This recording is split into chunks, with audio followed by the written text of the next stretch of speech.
அவர்களிலே முதலாவதாக பாரதிய ஜனதா கட்சியினுடைய தமிழ்நாடு பொதுச் செயலாளரும் சிறந்த சிந்தனையாளருமான பேராசிரியர் சீனிவாசன் அவர்கள் உரை நிகழ்த்த அன்போடு அழைக்கிறார்.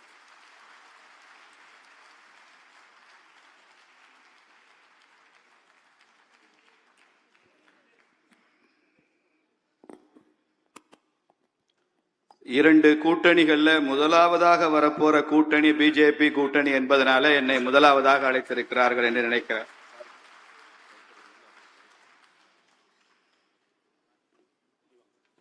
பேராசிரியர் ராமசீனிவாசன் அவர்களை துக்ளக் டிஜிட்டல் ஹெட் திரு காமகோடி ஸ்ரீதர் அவர்கள் கௌரவிப்பார்.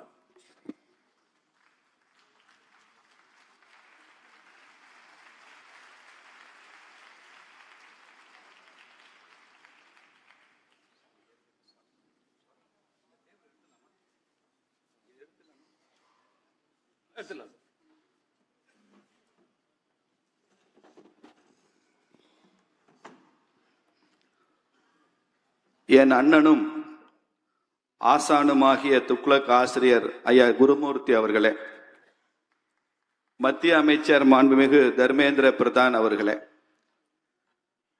அடிக்கடி பொது மேடைகள்ல என்னிடம் அதிகமாக வம்பிழுக்கிற ஆனால் தனிப்பட்ட முறையில் என் மீது அன்பு செலுத்துகிற அண்ணன் வேலுசாமி அவர்களே,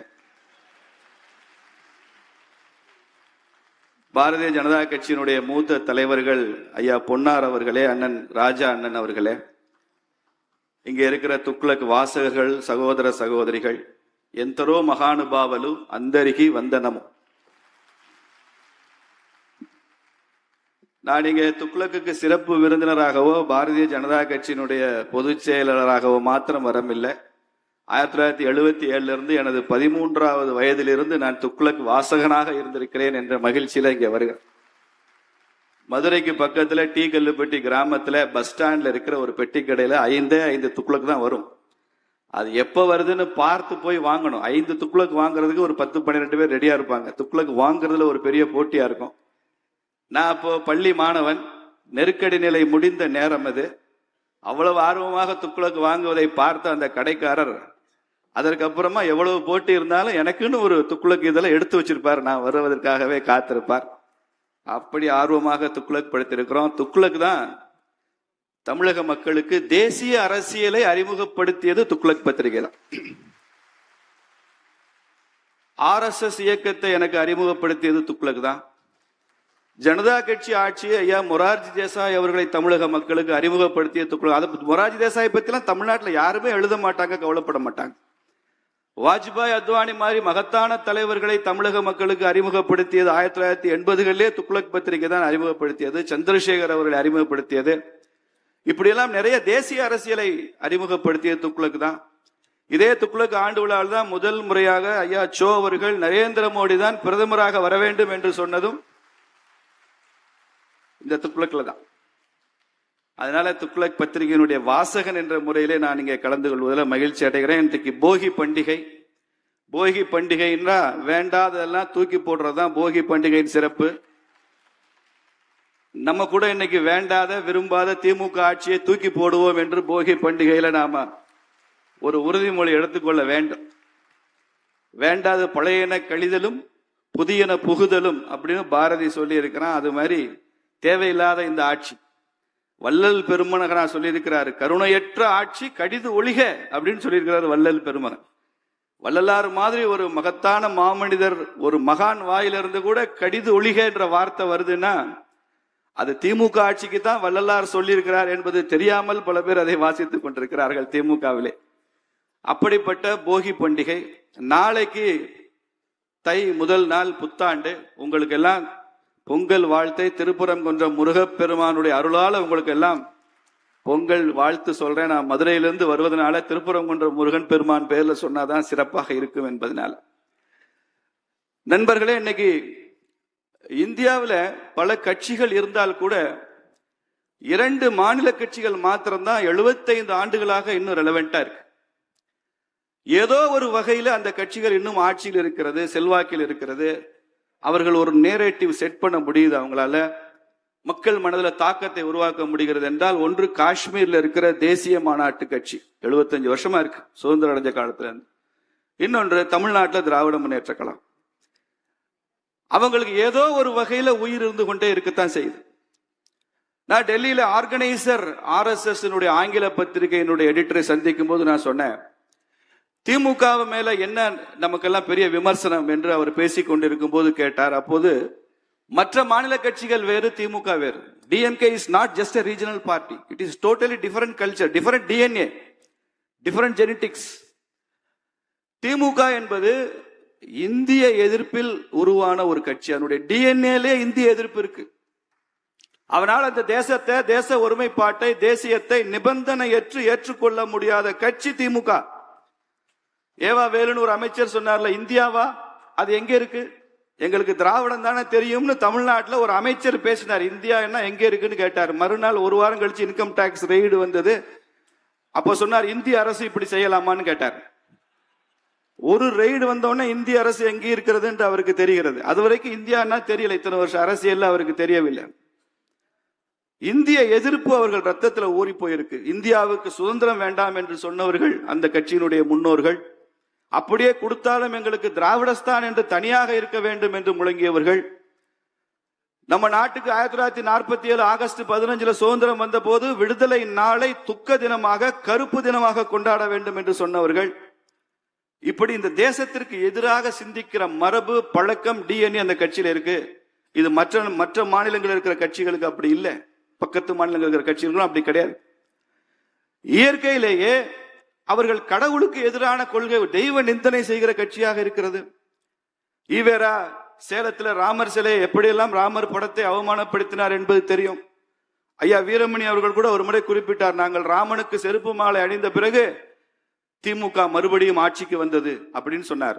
அப்படி இல்லைங்க, நீங்க ராமருக்கு செருப்பு மாலை போட்டதுக்கு அப்புறம் தான் தமிழ்நாட்டில் ராமச்சந்திரன் ஒருத்தர் முதலமைச்சரானார், MG ராமச்சந்திரன்.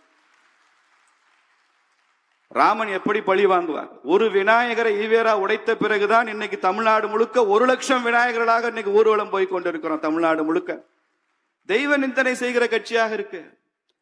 கனிமொழி அக்கா பேசுறாங்க, திருப்பதி வெங்கடாஜலபதி சக்தி வாய்ந்த கடவுள் என்றால் அந்த உண்டியலுக்கு ஏன் போலீஸ் பாதுகாப்பு கொடுக்குறாங்கன்னு கேட்கிறாரு. நாமெல்லாம் போனா வெங்கடாஜலபதி தான் தெரிகிறாரு, கனிமொழி அக்காவுக்கு உண்டியல் தான் தெரியுது. அப்ப கூட நாம சொன்னோம், இப்பெல்லாம் திமுக காரன் நிறைய பேர் கோயிலுக்கு போறாங்க, அதனால உண்டியலுக்கு போலீஸ் பாதுகாப்பு போட வேண்டியிருக்கு. நீங்க கோயிலுக்கு போறதுனால அந்த அவசியம் வருகிறது. இப்படி கடவுளுக்கு எதிராக, இந்து தர்மத்திற்கு எதிராக, இந்துவுக்கு எதிரான கட்சி திராவிட முன்னேற்ற கழகம். அதை அவர்கள் வெட்கப்படுவதில்லை, கூச்சப்படுவதில்லை, வெளிப்படையாகவே சொல்றாங்க. Anti Hindu, anti God, anti India DMK. Raman எந்த கல்லூரியில இன்ஜினியரிங் படிச்சான்னு கேட்டாரு. ஹிந்துன்னா திருடன்னு சொன்னாரு திராவிட முன்னேற்ற கழக தலைவர். இப்போ துணை முதலமைச்சர் ஒருத்தர் வந்திருக்கிறாரு, சனாதனத்தை ஒழிக்கணும் அப்படின்னு சொல்றாரு. சனாதனம்னா அது டெங்குவான், சனாதனம்னா அது மலேரியாவான், சனாதனா அது காலராவா. நான் கூட யோசிச்சு பண்ணி பார்த்தேன், ஒவ்வொரு அப்ரிவேஷனா போட்டு பார்த்தேன். டெங்குல முதல் எழுத்து Dன்னு வருது, மலேரியால முதல் எழுத்து Mன்னு வருது, காலரால சியும் போடலாம், K போட்டாலும் காலரான்னு சொல்லலாம். DMK தானப்பா வருது, இதுல என்ன சனாதனம் எங்க வருது? டெங்கு, மலேரியா, காலரெல்லாம் DMK தானே சொல்லி இருக்கிறாரு என்றுதான் நமக்கு பொருள் புரிகிறது. ஆனால் இன்னைக்கு அவர் கோர்ட்டுக்கு அலைஞ்சிட்டு இருக்கிறாரு, வழக்கு நடந்து கொண்டிருக்கிறது. எப்படிப்பட்ட ஒரு அரசியலை முன்னெடுக்கிறாங்க பாக்க. இவங்க பொருளாதாரம் பற்றி பேசுவதில்லை, வேலை வாய்ப்பை பற்றி பேசுவதில்லை. இன்னைக்கு தமிழ்நாட்டில் போதைப் பொருள் இல்லைன்னு, போதை பொருள் நடமாட்டமே இல்லைன்னு ஒரு அமைச்சர் சர்டிபிகேட் தர்றாரு. ஊர்ல போய் பாருங்க, கிராமத்துக்கு போதைப் பொருள் இருக்கிறது. பள்ளிக்கூட வாசலுக்கு எதிர்த்தாப்புல ஒரு பெட்டி கடையில் போதை மருந்து விற்கிறான். அதை அந்த போதை மருந்தை உட்கொண்டு விட்டு அன்னைக்கு மாணவர்கள் பள்ளிக்கூடத்துக்கு வர்றான், ஆசிரியர்கள் அச்சப்படுறாங்க. பெண்களுக்கு பாதுகாப்பு இல்லை. பல்கலைக்கழக வளாகத்திலேயே பெண்கள் மீதான பாலியல் துன்புறுத்தல் நடக்கிறது.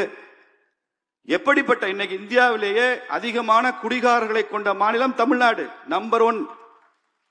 இன்னைக்கு இந்தியாவிலே அதிகமாக கடன் பெற்ற மாநிலம் தமிழ்நாடு, நம்பர் 1. ஒரு டாக்டர் சொல்றாரு, இந்தியாவில் அதிகமாக மனநோய் மருந்துகள், சைக்காட்ரிக் ட்ரக்ஸ் விற்கிற ஸ்டேட் தமிழ்நாடு தான்றார். எத்தனை பேர் இன்னும் கொஞ்ச நாள்ல பைத்தியமா அலைய போறான்னு தெரியல. எங்க ஊர் இன்னும் ஸ்பெஷல், மதுரை. இந்தியாவிலேயே குப்பை நகரம் மதுரை. அதுக்கு ஒரு MP சு வெங்கடேசன் அவர் ட்விட்டர் போட்டுட்டே, ட்விட்டர் எக்ஸ் தளத்துல பதிவு பண்ணிட்டே இருப்பாரு நரேந்திர மோடி அவர்களை பற்றி. அப்போ எப்படிப்பட்ட ஒரு ஆட்சியாக இருந்த திமுக எப்படி மாறி இருக்கிறது பாருங்க. இன்னைக்கு தமிழகம் எப்படி மாற்றி இருக்கிறது திமுகன்னு பாருங்க.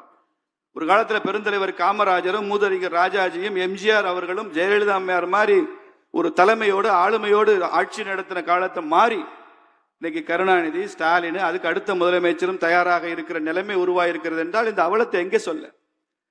உதயநிதி சொல்றாரு சமஸ்கிருதம் செத்த மொழி, அந்த மொழிக்கு மோடி நிறைய நிதி ஒதுக்குகிறார். ஏன் சமஸ்கிருதத்துக்கு நிறைய நிதி ஒதுக்குறாங்க, தமிழுக்கு ஒதுக்கவில்லையா என்பதை பற்றி எல்லாம் என்னை விட விவரம் தெரிந்த மாண்புமிகு மத்திய அமைச்சர் தர்மேந்திர பிரதான் அவர்கள் இங்க அதிகமா சொல்லுவார். அப்படிலாம் எந்த பாரபட்சமும் இல்லை என்பதை அவர் எடுத்து சொல்லுவார். சமஸ்கிருதம் செத்த மொழியா என்று கேட்கிறார். எப்படி அது செத்த மொழியா இருக்கும்? குரலோவியம்னு ஒரு புத்தகம் எழுதினாருங்க கருணாநிதி. அந்த குரலோவியம் புத்தகத்தை கியாபே விஸ்வநாதம் அவருடைய உறவினரை அழைத்து, அவர் ஒரு சமஸ்கிருத அறிஞர் அழைத்து, இந்த குரலோவியத்தை நீ சமஸ்கிருதத்துல மொழிபெயர்த்து கொடுன்னு சொல்லி அந்த புத்தகத்துக்கு முன்னுரையும் கலைஞரே எழுதியிருக்கிறார். செத்த மொழியில ஏன் புத்தகம் வர வேண்டும் என்று உங்க தாத்தா விரும்பினார்னு கேட்டோம். இதுவரைக்கும் உதயநிதி பதில் இல்லை. உதயநிதி என்ற பெயர் இருக்கும் வரை சமஸ்கிருதம் எப்படி செத்த மொழியா இருக்க முடியும்பா? உதயநிதி என்ற பெயரே சமஸ்கிருதம் தானேன்னு சொன்னோம். உங்க தாத்தா சமஸ்கிருதம் தான், கருணாநிதி பேரு சமஸ்கிருதம் தான், உங்க பாட்டி தயாளம்மா பேரு சமஸ்கிருதம் தான், உங்க அம்மா துர்கான்னு பேரு வச்சிருக்காங்க, அது சமஸ்கிருதம் தான். உங்க கட்சிக்கு உதயசூரியன் சின்ன வச்சிருக்கீங்களே தம்பி, இந்த உதயசூரியன் பேரு சமஸ்கிருதம் தான். எங்க இயக்கம் சுயமரியாதை இயக்கம்னு சொல்றீங்களே, சுயமரியாதையும் சமஸ்கிருதம் தான் சொல்றோம். அவங்களுக்கு எல்லாவற்றையும் ஒழித்து விடுவது இது என்ன பழக்கம்னு தெரியல.